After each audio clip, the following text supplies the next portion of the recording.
আসসালামু আলাইকুম। মোৰ ওচৰত আছে এইটো মোৰ ছাৰ ভেটেনেৰী ছাৰ। তো ইয়াৰ ছাৰৰ পৰা বহুত কিবা জানা আছে, জানিম আজিকালি। মই doctor Jamsher Ali Ahmed, block veterinary officer গৌৰীপুৰৰ হয়। আজি বিকশিত ভাৰত প্ৰগ্ৰামত আজি আমি জামাতহাট ব্লকত উপস্থিত হৈছোঁ আহি। আজি লগতে আমাৰ হাফিজুৰৰ যিটো আগৰ পৰা মোৰ মানে ফোন কৰি থাকে, তেখেতে মানে ভাল এটা ইণ্টাৰেষ্ট আছে লাইভ ষ্টকৰ ওপৰত। তেওঁ মানে খুবেই মানে এতিয়া তেওঁৰ মানে ইচ্ছাত মানে আহিলোঁ আমি ইয়াত তেওঁৰ ঘৰত আহি দেখা পালোঁ। যদিও মই দেখা নাই ইমান দিন আগতে ইহঁতৰ ঘৰত কি আছে নাই, কিন্তু এনে বাই ফোনতহে কথা হয়। আজি লগ পাই মোৰ বিৰাট ভাল লাগিল। তাৰ ইণ্টাৰেষ্টটো মই উপলব্ধি কৰিছোঁ যে তাৰ কিমান ইণ্টাৰেষ্ট লাইভ ষ্টকৰ প্ৰতি। আমাৰ তেওঁ মুৰ্গী, ব্ৰইলাৰ মুৰ্গীও পুহি আছে আৰু তাৰ কি মুৰ্গীও আছে, তাৰ কিনে বিক্ৰী কৰিছোঁ।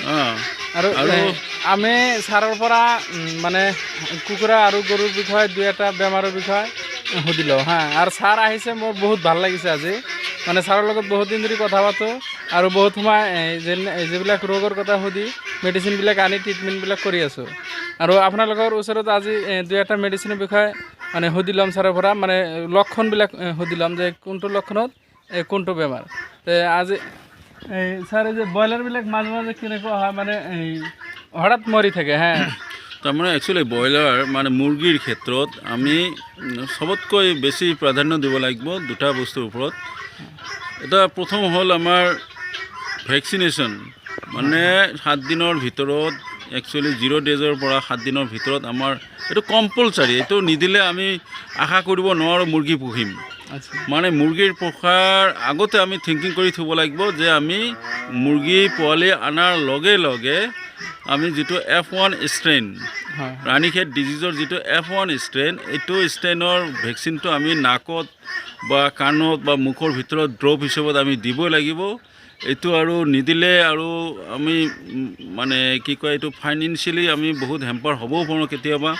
গতিকে একবাৰ বেমাৰ ধৰিলে এইটো কণ্ট্ৰল কৰা বিৰাট ৰিস্ক হৈ যায়। গতিকে যাতে বেমাৰ নহয়, আমাৰ ৰাণীখেত ডিজিজৰ যাতে কোনো ধৰণৰ এই ডিজিজটো যাতে আমাৰ ইয়াত দেখা নিদিয়ে, তাৰ কাৰণে আমি সতৰ্ক হ'ব লাগিব। F1 ষ্ট্ৰেইনটো দিব লাগিব ব্ৰইলাৰৰ ক্ষেত্ৰত, মানে 0 পৰা 7 ডেজৰ ভিতৰত।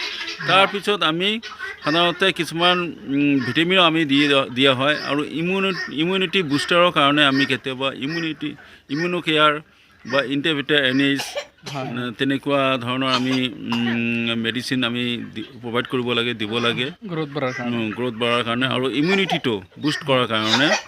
আৰু এটা বস্তু আমি মানে 14 দিনৰ ভিতৰত আৰু এটা আমি ভেকচিন দিব লাগিব, সেইটো হ'ল গাম্বৰু ভেকচিন। এই গাম্বৰু ভেকচিনটো আমাৰ ইয়াত কম যদিও তথাপি আমি ৰিস্কটো নলৈ পেলাই আমি দিব লাগে, বেটাৰ হয়। আৰু 22 দিনৰ পৰা 24 দিনৰ ভিতৰত আৰু একবাৰ আমি যিটো F1 ষ্ট্ৰেইন আছিল, এই ষ্ট্ৰেইনটো ৰাণীখেতৰ ডিজিজৰ আমি এইটো ৰিপিট কৰিব লাগে। এই আমাৰতো কাৰণ আমি আৰু F2 ষ্ট্ৰেইনৰ যিটো ভেকচিন, এইটো আমি দিব নালাগে ব্ৰইলাৰৰ ক্ষেত্ৰত। কাৰণ কি, এইটো সাধাৰণতে 2 মাহৰ পিছতহে দিয়া হয়, কিন্তু আমাৰ মুৰ্গীটো ব্ৰইলাৰৰ ক্ষেত্ৰত আমি সাধাৰণতে 35 দিন বা 40 দিনৰ ভিতৰতে আমি এইটো আউট কৰিবই লাগিব। কাৰণ যি হিচাপে গ্ৰ'থ আমি পাব লাগিব পিছৰ ফালে ইমানখিনি গ্ৰ'থ নাপাওঁ। গতিকে 40 দিনৰ আগে আগে আমি বিক্ৰী কৰি দিলে আমি চবতকৈ অলপ লাভৱান হ'ম। গৰুৰ বিষয়ে অলপ সুধি লওঁ, গৰুৰ ঘৰত যাওঁ আৰু ছাৰ। মানে এই যে মোৰ এই যে ডাঙৰ গৰুটো মানে এতিয়াও হিট অহা নাই, পোৱালি দিছে 6 মাহ হৈ গৈছে। এইটোতো 1.5 মাহ পিছতে হিট আহিছিল, এইটো 1.5 মাহ পিছত হিট আহিছে, কিন্তু এইটো হিট নাহাৰ কাৰণ মানে সেই বিষয়ে অলপ।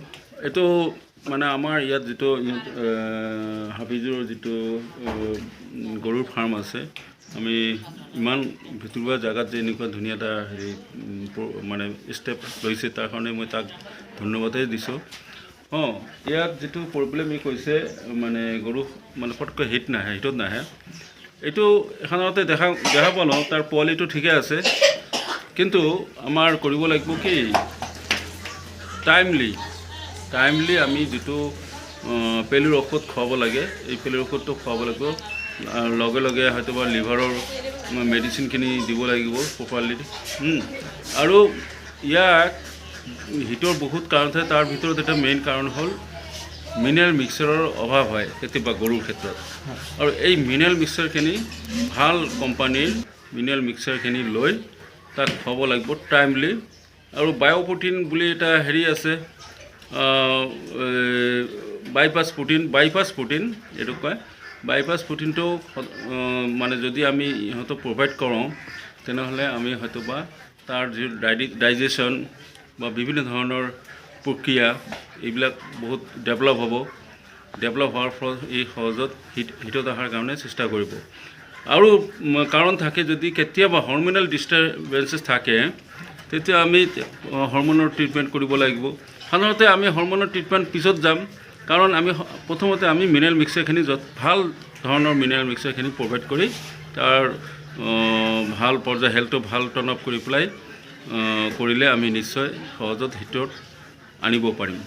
আৰু কেতিয়াবা আমি হয়তোবা প্ৰজনা দিওঁ, অভিমিন দিওঁ, এইবিলাকো প্ৰভাইড কৰি পেলাই আমি লৈ অহা হয়। আৰু লাষ্টৰ ফালে যেতিয়া নাহে তেতিয়া আমি হৰম'নেল ট্ৰিটমেণ্ট কৰোঁ।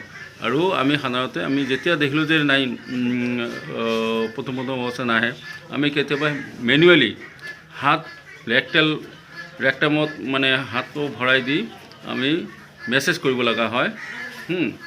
মেছেজ মানে তেনেকুৱা ধৰণৰ অভেৰিয়ান মেছেজটো হ'ব লাগে, ইউটাৰাছো কৰিব পাৰি। এইবিলাক মেছেজ কৰি পেলাই তাৰ মানে এক্টিভিটিছটো বঢ়াই দিয়া হয়। তেনেকৈ আমি হিটত লৈ আহিব পাৰোঁ। হ'ব ছাৰ, আপোনাৰ পৰা বহুতখিনি জানিব পাৰিলোঁ। আৰু আপুনি যে আহিছে সেইকাৰণে আপোনাক বহুত বহুত ধন্যবাদ ছাৰ। Thank U.